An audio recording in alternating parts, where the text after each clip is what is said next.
What is a terrorist? Honestly,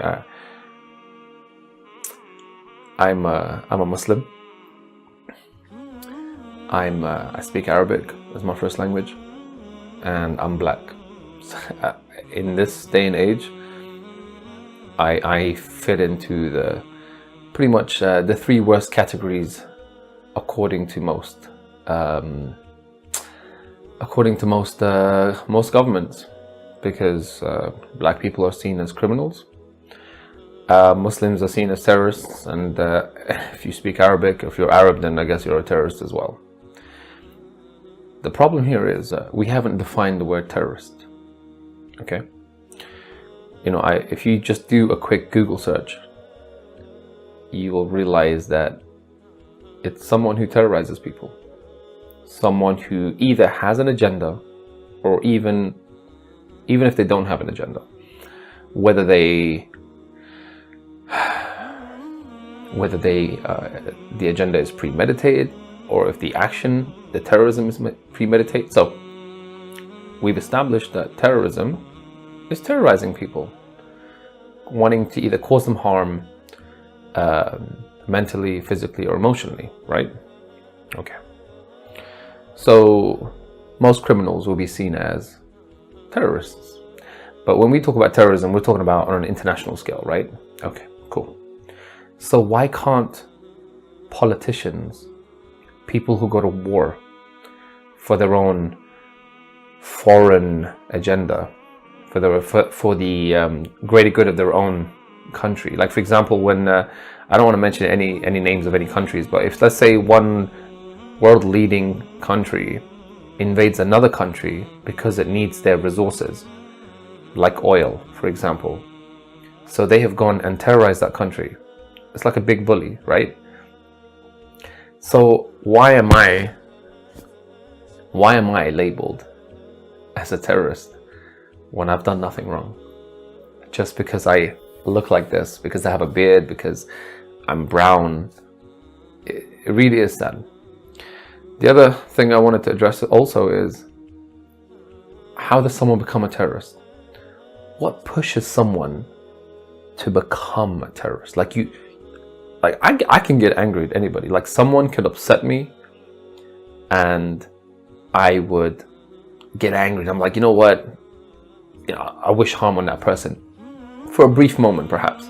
Then I'm like, you know what? I wouldn't. I was just angry, right? Because you're in a state of anger. But what would lead someone? What would push someone so far to commit an act of terror on defenseless people that he or she have never met, who they have done no harm to them, they have no agenda with them whatsoever, they just go and terrorize them? How does someone get to that level to become what today is labeled as a terrorist? From my understanding, I see two plausible reasons.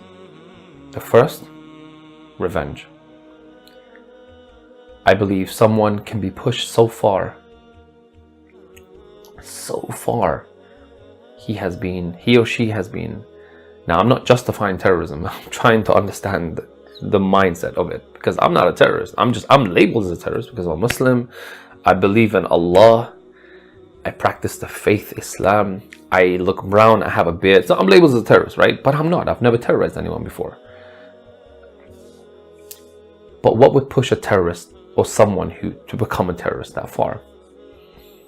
Many people say foreign policy, for example. That's one example. There's many others, because you push someone so far. You take away their livelihood. You take away everything that is normal in their life. Still, that doesn't justify doesn't justify that you should go and terrorize people. But I'm trying to understand how did they become that person? So that person has become desperate. So this person needs to do something, right? It's like someone who steals to eat. They are in a system where if they become homeless, they become hungry. There's nothing else they can do. They gotta steal to eat, right? but there are still people who steal because they don't need to eat. They have plenty of money, but they still steal. So the mindset of a terrorist, from my perspective, is first someone who is acting out on vengeance because they have had everything taken away from them, because they've had their whole world disrupted. And I believe that's how someone falls into that pit, that dangerous pit.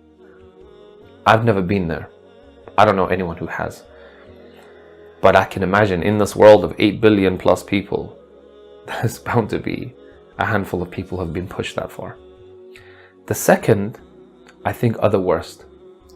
People who have never been pushed. People who've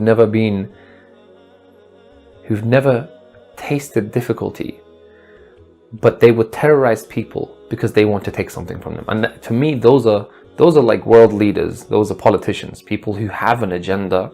They're like, oh, you have something that I don't have, that we don't have, and I need it, we need it, so that we can prosper. So I'm going to take it from you with whatever means. If it means I'm going to make up stories that you have weapons of mass destruction so that I can, convince the whole world that you are a terrorist state, and for me to invade your country, and and then there's no evidence against it, and then we can just forget all about it and take your oil. Or, and then we will place proxy leaders in your land and completely disrupt the harmony of your people and their culture, because we want you to follow our culture. Terrorism.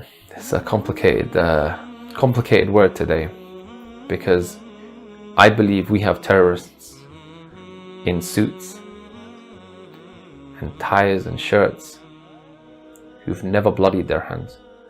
And I also believe we have terrorists who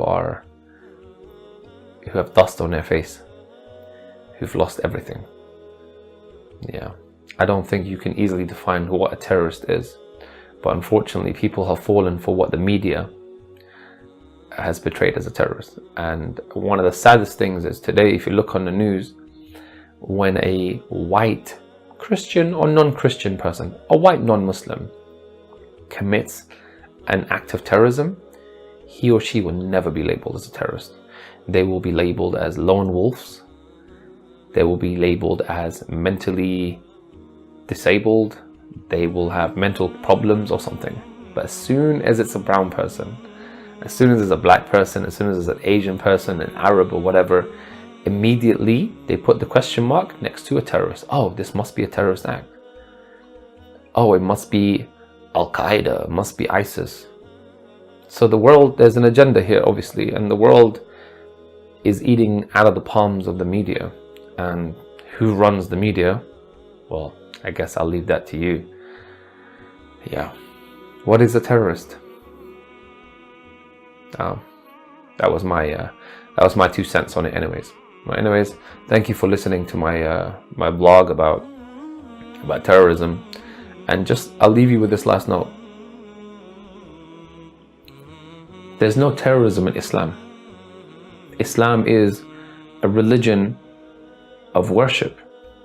It has a political system, which is what we call Sharia, like any other political system. And like any other political system, it will protect itself.